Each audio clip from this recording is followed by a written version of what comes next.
नमस्कार दोस्तों, मैं सुशील कैलाश गनोरे आपका स्वागत करता हूं मेरा यूट्यूब चैनल इन्फो फ्रॉम सुशील पे। दोस्तों, आज हम शेयर मार्केट के बारे में जानने जा रहे हैं। आज जो शेयर मार्केट कैसे चलता है, उस पर किसका कंट्रोल रहता है और इन्वेस्टमेंट या खरीदारी कैसे करते हैं और ये कहाँ से कहाँ तक चला आ रहा है, इसके बारे में हम जानने वाले हैं।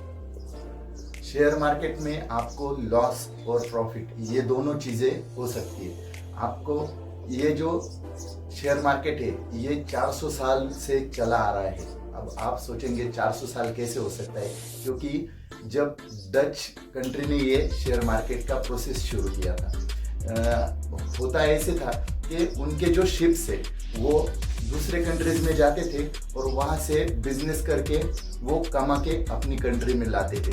अभी इसके बीच में उनको जो पैसे की किल्लत आने लगी थी, क्योंकि हर बार दूसरी कंट्री में जाना और दूसरी कंट्री में से अपनी कंट्री में सब लेके आना, इसमें पैसा बहुत जाता था उनका। एक तो बात है, दूसरी कंट्री में जाने के लिए उनको यहाँ से वहाँ तक जाने के लिए पैसा ज़्यादा लगता था।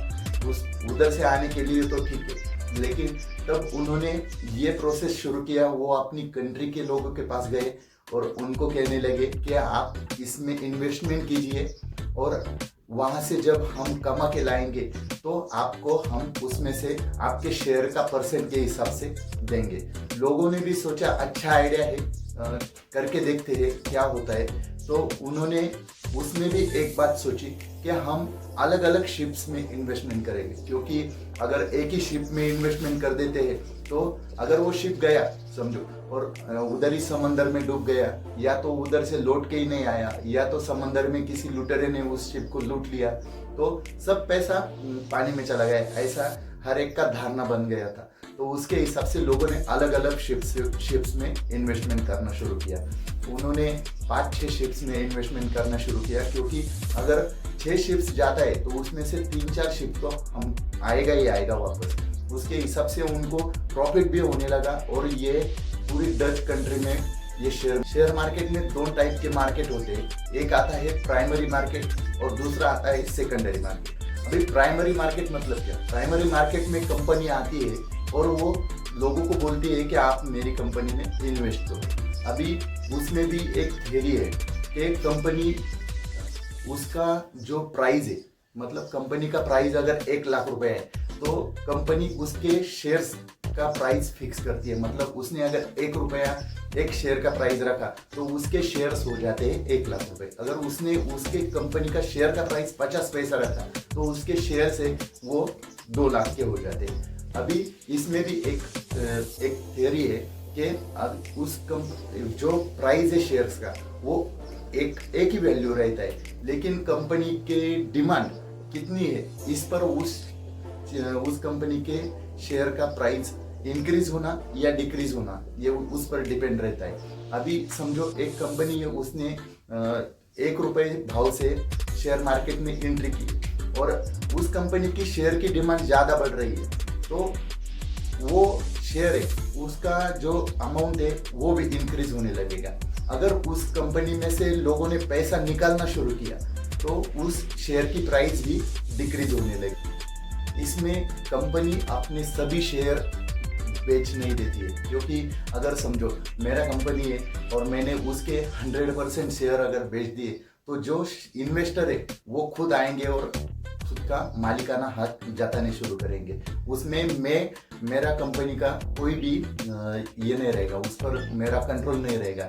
इस वजह से कंपनी का जो ओनर है वो 50-60% शेयर अपने पास रखता है और बाकी के जो बचे हुए शेयर है 35-40% वो शेयर मार्केट में बेच देता है। दोस्तों, इसमें हर एक कंट्री का अपना स्टॉक एक्सचेंज होता है। अभी अपने इंडिया में खुद के 2 स्टॉक एक्सचेंज है। इसमें बीएसई और एनएसई। बीएसई मतलब बॉम्बे स्टॉक एक्सचेंज और एनएसई मतलब नेशनल स्टॉक एक्सचेंज। कोई कंपनी अगर अपने शेयर बेचना चाहती है तो उसे पब्लिक स्टॉक लिस्टिंग कहते हैं, मतलब इसको आईपीओ कहा। और वही कंपनी पहली बार अगर अपना स्टॉक जो शेयर से बेच रही है तो उसे आईपीओ कहते हैं। आईपीओ मतलब initial public offering. Company public listing करना एक बहुत ही पेचीदा काम है, क्योंकि उसमें अगर मतलब रूल्स रेगुलेशंस ऐसे टाइप नहीं होंगे तो कोई भी आके शेल कंपनी उसमें बना के लिस्ट कर सकता है और लोगों का पैसा उसमें डूब सकता है। उसके हिसाब से हम देखने जाए तो जो स्कैम्स हुआ था, हर्षद मेहता स्कैम, उसमें भी यही हुआ था कि उन्होंने शेल कंपनी रजिस्टर करके और वहाँ पर उसके शेयर्स बेचे और बाद में वो पकड़ा गया। इसके हिसाब से ऐसे स्कैम्स होते हैं। शेयर मार्केट में कंट्रोल रखने के लिए गवर्नमेंट ने सेबी की स्थापना की थी। मतलब सेबी मतलब security exchange board of India. SEBI के पास ये पूरे राइट्स है कि वो कोई भी कंपनी लिस्ट कर सकती है या तो उसको हटा सकती है। अभी हम जो शेयर मार्केट है उसमें इन्वेस्टमेंट कैसे करेंगे, तो इन्वेस्टमेंट करने के लिए आपके पास बैंक अकाउंट, ट्रेडिंग अकाउंट और डीमैट अकाउंट होना चाहिए। बैंक अकाउंट आपको डिपॉजिट करने के लिए मतलब पैसा लगाने के लिए, ट्रेडिंग अकाउंट आपको शेयर खरीदना या बेचने के लिए चाहिए होता है, और डीमैट अकाउंट जिसमें आप शेयर्स रख सकते हैं, स्टोर कर सकते हैं, इसके लिए डीमैट अकाउंट होना चाहिए। फिलहाल में बैंक्स ने ये तीनों अकाउंट वन टाइम ऑफर करना शुरू कर दिया है। अभी इसमें अगर आपको इन्वेस्ट करना है या कंपनी को अपने शेयर्स बेचना है तो इसमें एक आदमी रहता है, मतलब उसको ब्रोकर कहा जाता है। अभी ब्रोकर मतलब बैंक होगा, थर्ड पार्टी एप्लीकेशन होगा, मतलब उसमें अपस्टॉक आता है, एंजल वन आता है, ऐसे ऐप्स है जो ब्रोकर का काम करते हैं। अभी ब्रोकर का काम, बैंक जो ब्रोकरेज लेता है, बैंक का ब्रोकरेज 1% तक होता है, जो ज़्यादा है।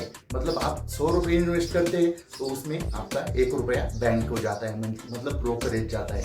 और जो थर्ड पार्टी ऐप्स है उसमें उसका ब्रोकरेज कम है, मतलब 0.5, 0.1, 0.10, इसके हिसाब से आपका जो ब्रोकरेज है वो कट होता है।